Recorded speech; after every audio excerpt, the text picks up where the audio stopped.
this is Neha. Please subscribe Chandika World. Hi, this is Neha. Please subscribe Chandika World.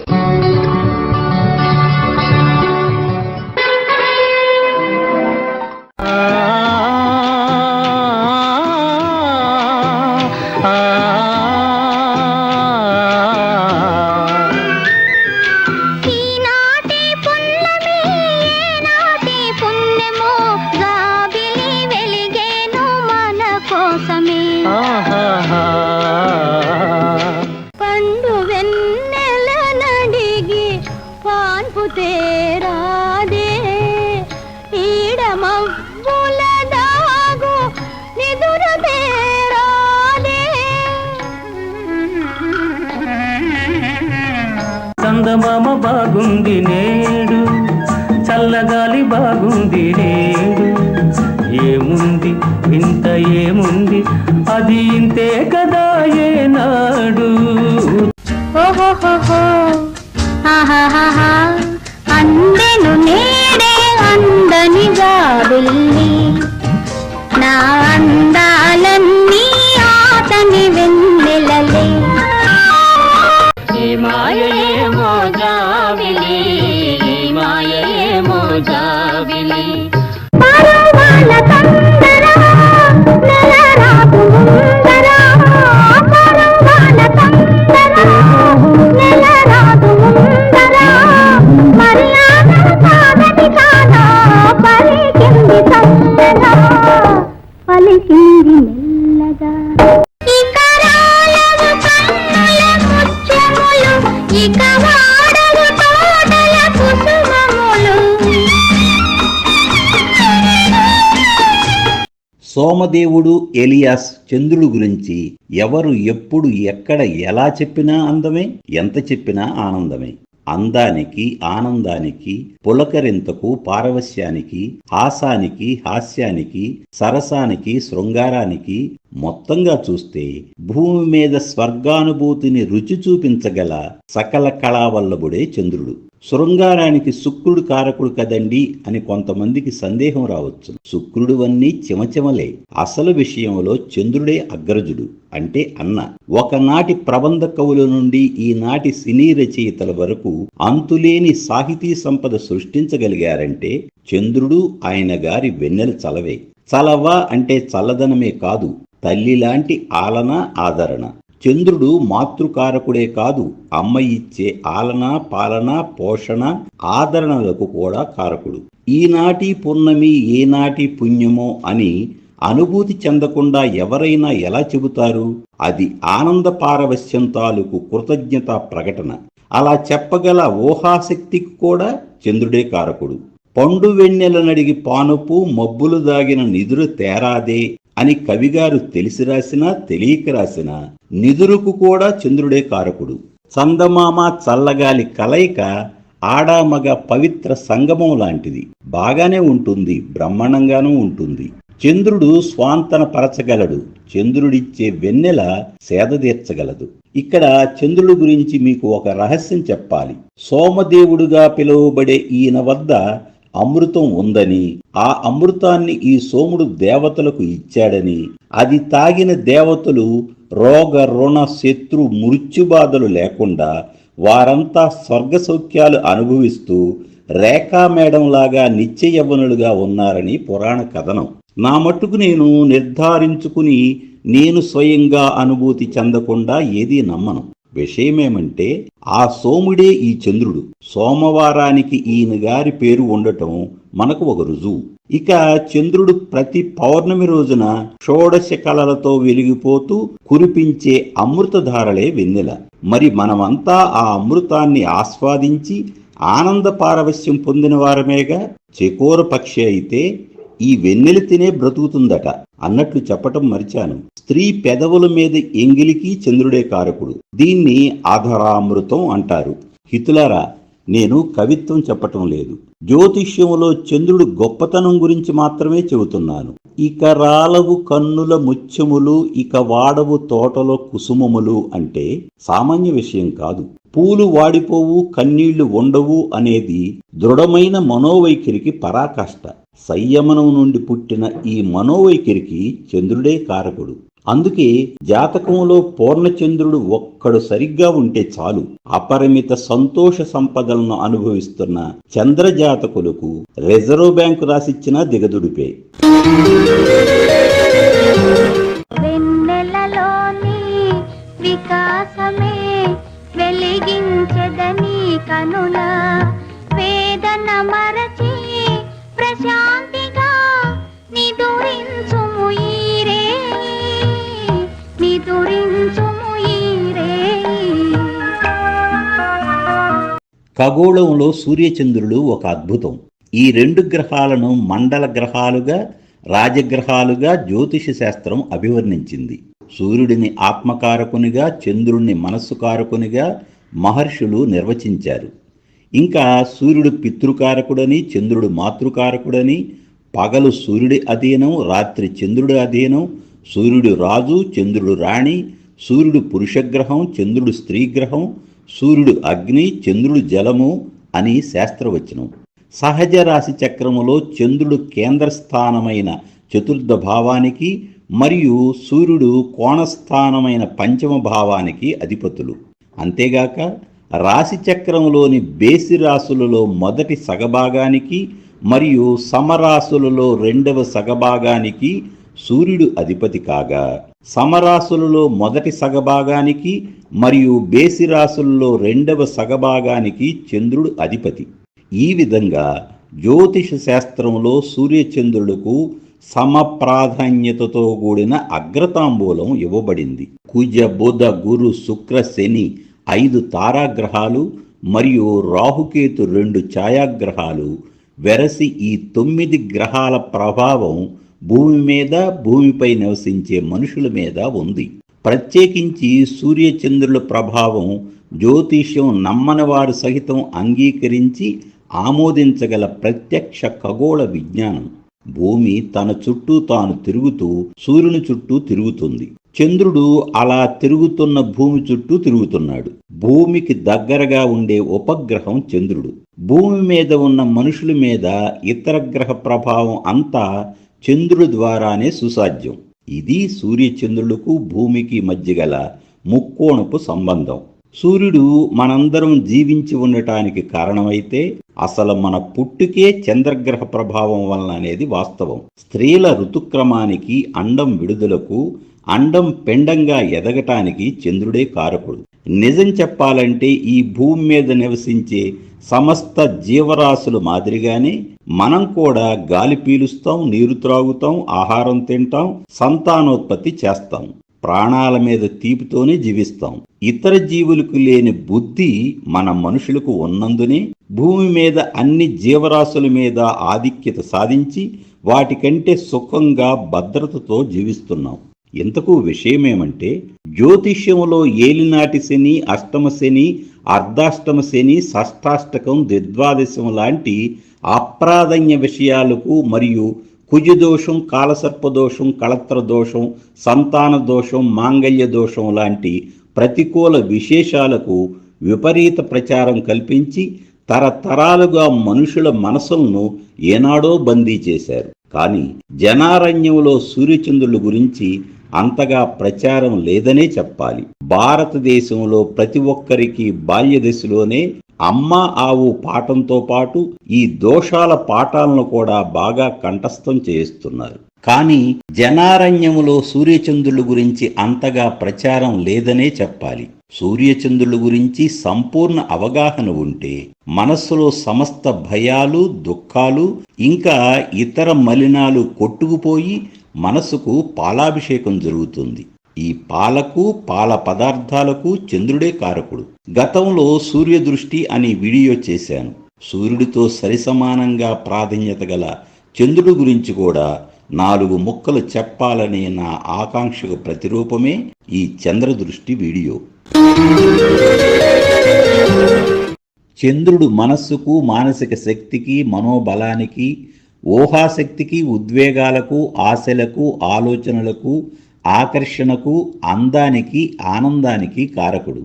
మరీ ముఖ్యంగా సహజ రాశి చక్రంలో చతుర్థ భావానికి అధిపతి, మాతృకారకుడు. తల్లి ప్రేమకు, ఆదరణకు, ఆలనా పాలనకు, తల్లితో సంబంధ బాంధవ్యాలకు, బాల్యానికి, బాలారిష్టాలకు కారకుడు. మానసిక పరిస్థితికి, అపరిమిత సంతోషానికి, అపరిమిత దుఃఖానికి కారకుడు. హాసానికి, హాస్యానికి, సరసానికి, శృంగారానికి, నిదురకు, నిదురులో వచ్చే స్వప్నాలకు కారకుడు. నిరాశ కలిగించగలడు, నిరాశలో ఉన్న వారిని స్వాంతనపరచగలడు. అలసిన మనస్సును సేద తీర్చడంలో చంద్రుడే పాత్రధారుడు. తెల్లని వస్త్రాలకు, పాలు, పెరుగు, వెన్న లాంటి పాల పదార్థాలకు, మల్లె, సన్నజాజి, విరజాజి, నందివర్ధనం లాంటి తెల్లటి పూలకు చంద్రుడే కారకుడు. ముహూర్త కాలానికి, సర్వ శుభముహూర్తాలకు చంద్రుడే కారకుడు. ఇంకా భూమిపైన, భూమి లోపల, నదీ నదాలలో గల జలములకేగాక మన శరీరంలో గల 3 జలమునకు చంద్రుడే కారకుడు. స్వభావానికి, వ్యక్తిత్వానికి, మనోవికాసానికి చంద్రుడే కారకుడు. అగ్నిని ఆర్పగల జలతత్వం. అట్టి జలములో గల అగ్నితత్వ కామ, క్రోధ, లోభ, మోహ, మదమాశ్చర్యాలకు చంద్రుడే కారకుడు. ఓర్పు, సంయమన శక్తి, నిబ్బరం, ఈ ఉత్తమ త్రిగుణాలు చంద్రునికి చెందినవే. స్త్రీల ఋతుక్రమానికి, అండం పిండంగా మారే ప్రక్రియకు చంద్రుడే కారకుడు. గర్భోత్పత్తికి, గర్భ విచ్ఛేదానికి, గర్భాశయ రోగాలకు చంద్రుడే కారణం. రోహిణి, హస్తాశ్రవణం చంద్ర నక్షత్రాలు. ఇవి భూతత్వ రాశులైన వృషభం, కన్య, మకర రాశులలో ఉండటం విశేషం. చంద్రుడు భూమిని ఒకసారి చుట్టి రావటానికి సుమారు 27 నుండి 28 రోజులు పడుతుంది. చంద్రుడు తన చుట్టూ తాను తిరగటానికి కూడా ఇదే సమయం వర్తిస్తుంది. సూర్యకాంతి కంటే చంద్రకాంతి తక్కువ అయినందువలన చంద్రుడు పగలు కనిపించడు. చంద్రునికి, సూర్యునికి మధ్యగా భూమి వచ్చినప్పుడు సూర్యుని కాంతి చంద్రునిపై పడకుండా భూమి నీడ పడటంతో భూమిపై ఉన్న మనకు చంద్రుడు కనిపించడు. దీనినే చంద్రగ్రహణం అంటారు. అమావాస్య మరునాటి నుండి అనగా శుక్లపక్ష పాడ్యమి నుండి పౌర్ణమి వరకు గల 15 రోజులను శుద్ధపక్షము లేదా శుక్లపక్షమని అంటారు. పౌర్ణమి మరునాటి నుండి మరలా అమావాస్య వరకు గల 15 రోజులను బహుళపక్షమని లేదా కృష్ణపక్షమని అంటారు. పక్షం అంటే 15 రోజులు. చంద్రుడు, సూర్యుడు కలిస్తే అమావాస్య. సూర్యుడి నుండి చంద్రుడు జరిగే దూరాన్ని తిథి అంటారు. ఇది 12 డిగ్రీలు ఉంటుంది. పాడ్యమి, విదియ, తదియ, చవతి, పంచమి, షష్ఠి, సప్తమి, అష్టమి, నవమి, దశమి, ఏకాదశి, ద్వాదశి, త్రయోదశి, చతుర్దశి, పౌర్ణమి, మొత్తం 15 తిథులు. పౌర్ణమి మర్నాటి నుండి ఇవే తిథులు పునరావృతమవుతాయి. 15వ రోజు అమావాస్య. ఈ 30 రోజుల కాలమే చాంద్రమాసము. ఈ తిథులకు నందతిథులు, భద్రతిథులు, జయతిథులు, రిక్తతిథులు, పూర్ణతిథులు అనే 5 విధాలైన వర్గీకరణ ఉంది. చంద్రునకు వృషభము ఉచ్చరాశి, వృచ్చికము నీచరాశి, కర్కాటకము స్వక్షేత్రము. చంద్రునకు మిథున, కన్య, సింహరాశులు మిత్రరాశులు, మిగిలినవి సమరాశులు. చంద్రునకు రవి, బుధులు మిత్రులు, మిగిలిన గ్రహములు సములు. శత్రువులు లేరని శాస్త్రవచనం. కానీ బుధ, శుక్ర, శని మాత్రం చంద్రుని శత్రువుగానే భావిస్తారు. చంద్రుడు స్త్రీగ్రహం, వైశ్యవర్ణం, సత్వగుణం, తెలుపు రంగు, జలతత్వం, వాయవ్య దిక్కు. చంద్రుడు ఒక్కొక్క రాశిలో సుమారు 2.5 రోజులు సంచరించును. నవగ్రహాలలో అత్యంత శీఘ్ర గమనం గల గ్రహం చంద్రుడే. నవరత్నాలలో ముత్యము చంద్రుడికి చెందినది. సోమవారానికి అధిపతి. మహర్దశాకాలం 10 సంవత్సరాలు. జప సంఖ్య 10,000. చంద్ర నక్షత్రాలైన రోహిణికి అధిదేవత బ్రహ్మ. హస్తకు సవితగా పిలువబడే ప్రాతకాల సూర్యుడు అధిదేవత. శ్రవణ నక్షత్రమునకు శ్రీ మహావిష్ణువు అధిదేవత. రోహిణి వృషభ రాశిలో ఉంది. రాశ్యాధిపతి శుక్రుడు. అంచెనాడి మనుష్య గణం. హస్తా నక్షత్రం కన్యారాశిలో ఉంది. రాశ్యాధిపతి బుధుడు. ఇది ఆదినాడికి చెందినది, దేవగణం. శ్రవణ నక్షత్రం మకర రాశిలో ఉంది. రాశ్యాధిపతి శని. ఇది అంచెనాడికి చెందినది, దేవగణం. జన్మ నక్షత్రమును అనుసరించి జన్మరాశి తెలుస్తుంది. గోచార చంద్రుడు జన్మరాశి నుండి 1, 3, 6, 7, 10, 11 రాశులలో సంచరించే కాలములో చంద్రుడు బలవంతుడు.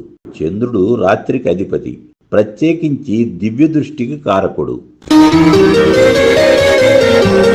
చంద్రుడు లగ్నంలో ఉన్న జాతకులు సకల కళా ప్రవీణులు అవుతారు. శారీరక సౌఖ్యాలు అనుభవిస్తారు. విలాసవంతమైన జీవితం పట్ల మక్కువ ఎక్కువ. ఆరోగ్యం బాగుంటుంది. క్షీణచంద్రుడైతే భిన్న ఫలితం. జీవితంలో అభివృద్ధి చెందుతారు. చంద్రుడు ద్వితీయ స్థానంలో ఉంటే ధనలాభం. వాకు స్థానం కాబట్టి తీయగా మృదువుగా మాట్లాడతారు. పెద్ద కుటుంబం ఉంటుంది. స్త్రీధనం లభిస్తుంది. విద్యకు సంబంధించి ఆటంకాలుంటాయి. మూడవ స్థానంలో ఉంటే ఇది తోబుట్టువుల స్థానం కాబట్టి చంద్రుడు స్త్రీ గ్రహమైనందున సోదరుల కంటే సోదరీమణులు ఉండే అవకాశం ఉంది. జాతకం పరిశీలించేటప్పుడు అనేక ఇతర విషయాలను బట్టి ఫలితం నిర్ధారించవలసి ఉంటుంది. ప్రయాణాలంటే మక్కువ ఉంటుంది. జాతకులు చురుకుగా ఉంటారు. మంచి జ్ఞానం ఉంటుంది. భార్యా విధేయులుగా ఉంటారు. పాపగ్రహ దృష్టి సోకితే మానసిక శాంతి ఉండదు. చంద్రుడు చతుర్థంలో ఉంటే తల్లి తరపు ఆస్తి కలిసి వస్తుంది. చతుర్థం మాతృస్థానం. చంద్రుడు మాతృకారకుడైనందున కారకో భావనాశాయ సూత్ర కారణంగా తల్లితో సఖ్యత ఉండదు. స్వగృహ యోగం ఉంటుంది. కేంద్ర స్థానమైనందున ప్రముఖుడిగా రాణించే అవకాశం ఉంది. గురుదృష్టి లేకుంటే సుఖస్థానమైన చతుర్థంలో చంచల గ్రహం చంద్రుడు శారీరక సౌఖ్యం కొరకు వెంపర్లాట ఉంటుంది. చంద్రుడు పంచమ స్థానంలో ఉంటే స్త్రీ సంతానం ఉంటుంది. మంచి కళత్రం లభిస్తుంది. నీటి వ్యాపారం, పాల వ్యాపారం, కూల్ డ్రింక్స్ ఇత్యాదివి కలిసి వస్తాయి. ఆలోచనలో స్పష్టత ఉంటుంది. పిల్లలు వృద్ధిలోకి వస్తారు. పాపభీతి, నిజాయితీ, ధార్మికత, ముక్కుసూటితనం మొదలైన మంచి లక్షణాలుంటాయి.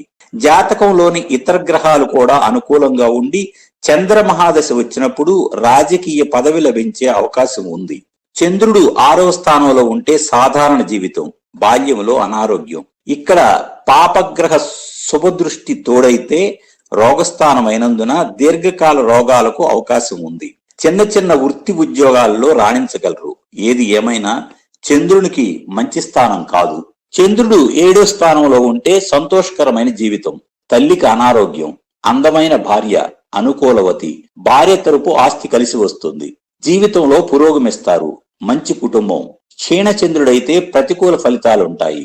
చంద్రుడు 8వ స్థానంలో ఏమంత అనుకూలం కాదనే చెప్పాలి. అసలు అష్టమ స్థానం దోషప్రదం. ఇక్కడ మనక్కారకుడు శ్రేయస్కరం కాదు. అయినప్పటికీ జాతకంలో ఇతర శుభగ్రహాలు బలోపేతంగా ఉంటే మనస్సు కుదుటపడుతుంది. చంద్రుడు 9వ స్థానంలో ఉంటే విద్య, జ్ఞానం, దైవభక్తి, వివేకం ఉంటాయి. అదృష్ట జాతకులనే చెప్పాలి. స్థిరాస్తులు కొంటారు. విదేశీ ఉద్యోగం ఉంటుంది. దయార్ద్ర హృదయం, దానగుణం ఉంటుంది. ఇతర గ్రహాలు అనుకూలంగా ఉంటే పదవీ యోగం ఉంటుంది. ధనయోగం, రాజయోగం ఉంటాయి. చంద్రుడు 10వ స్థానంలో అన్ని విధాలా శుభప్రదం. జాతకులు ధర్మ స్వభావులు, తెలివిగలవారు. ఏ వృత్తి చేపట్టినా వృత్తిలోనికి వస్తారు. సహాయపడే గుణం ఉంటుంది. విలువైన మనోవైఖరి. జ్యోతిష విద్యలో ప్రవేశం ఉంటుంది. స్నేహితులు ఎక్కువ. మంచి సౌఖ్యమైన జీవితం అనుభవిస్తారు. లలిత కళల యందు రాణిస్తారు. చంద్రుడు వృత్తి స్థానంలో ఉన్న స్త్రీలు ప్రత్యేకమైన కళా నైపుణ్యం కలిగి ఉంటారు. చంద్రుడు 11లో ఉంటే లాభస్థానం కావున మంచిదే. ధనవంతులు, భాగ్యవంతులు అవుతారు. వృత్తి వ్యాపారాలలో కలిసి వస్తుంది.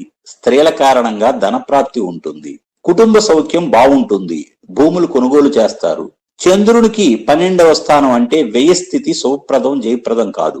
ఇప్పుడు చంద్రుడు రాసులను బట్టి ఏ విధమైన ఫలితాలు ఇస్తాడో పరిశీలిద్దాం. చంద్రుడు మేషంలో ఉంటే చిత్తం స్థిరంగా ఉండదు. శరరాశి మరియు వేగవంతమైన గ్రహమైనందున ప్రయాణాలు ఎక్కువ.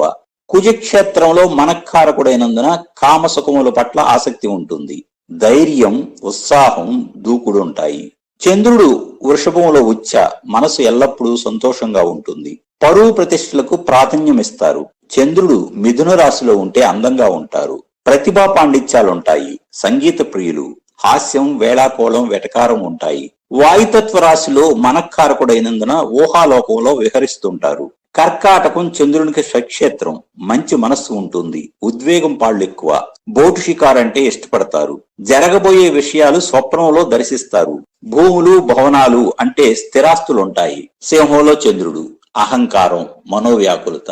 జలతత్వ గ్రహం అగ్నితత్వ రాశిలో ఏమి మనగలుగుతుంది? అందువలన మనోవ్యాకులత, సుఖం తక్కువ, కోరికలు ఎక్కువ. కన్యలో చంద్రుడుంటే జ్యోతిష్య పాండిత్యం ఉంటుంది. అందంగా ఉంటారు. నిజాయితీ, మంచి ప్రవర్తన, సత్యవాక్కు, సంగీత సాహిత్యాభిలాష, కళాకారులు లేదా కళాభిమానులు. తులలో చంద్రుడు అనుకూలమే. రాశి లక్షణాలను బట్టి మనసు నిశ్చలంగా ఉంటుంది. శుభగ్రహ రాశి అయినందున అన్ని మంచి లక్షణాలే ఉంటాయి. వృశ్చికం చంద్రునికి నీచస్థానం కావున ప్రతికూల ఫలితాలుంటాయి. ధనుసు రాశి చంద్రునికి మిత్రక్షేత్రం, అందున అత్యంత శుభగ్రహమైన గురుక్షేత్రం. మంచి విజ్ఞానం, కళా సాహిత్యాలలో అనురక్తి, ప్రవేశం, ధార్మిక ప్రవర్తన, వైవాహిక జీవితం బాగుంటుంది. మకరంలో చంద్రుడుంటే భార్యాబిడ్డలకు ప్రాధాన్యత, సోమరితనం, లోభత్వం ఉంటాయి. కుంభంలో చంద్రుడు శుభ ఫలితాలనే ఇస్తాడు. ఆధ్యాత్మికత, ధ్యానం, యోగా, సత్యాన్వేషణ ఇత్యాది విషయాల్లో అవగాహన ఎక్కువ. ఇక మీనం కురుక్షేత్రమైనందున ఇక్కడ చంద్రుడున్న జాతకులు విద్యావంతులు, జలతత్వ రాశి కావున నీరు, పాలు తదితర ద్రవ పదార్థముల వ్యాపారాల్లో రాణిస్తారు. చంద్రుడు తాను ఉన్న రాశి నుండి సప్తమ స్థానమును అందుండు గ్రహములను వీక్షించును. చంద్రునికి గల ప్రత్యేకత ఏమంటే పూర్ణచంద్రునికి ఆచ్ఛాదన శక్తి కలదు. ఇది దృష్టి వంటిదే. తాను ఉన్న రాశి నుండి 2వ మరియు 12వ రాశులను అందుండు గ్రహములను పూర్ణచంద్రుడు ఆచ్ఛాదించును. అంతేగాక చంద్రదృష్టికి విలీన శక్తి కలదు. జాతక చక్రంలో చంద్రుడు బలహీనంగా ఉన్న ఎడల ధ్యానము, యోగా ఉత్తమ ఫలితాలు ఇవ్వగలవు. అంతేగాక స్త్రీలను గౌరవించటం వలన క్షీణచంద్రుని ప్రతికూల ఫలితాలు గణనీయంగా తగ్గుతాయి. పుణ్య నదీ స్నానాలు, సముద్ర స్నానాలు పుణ్యదినాలలో ఆచరించాలి. సోమవారం రోజు శివుడిని పాలతో అభిషేకం చెయ్యాలి. అమ్మవారికి కుంకుమార్చన. అంతేగాక మనస్సును స్వాధీనం చేసుకునే ప్రక్రియలు ఆచరించాలి. ఇంతటితో ముగిస్తున్నాను. మీ అందరికీ శుభాకాంక్షలు తెలియజేస్తూ సెలవు తీసుకుంటున్నాను. ఇక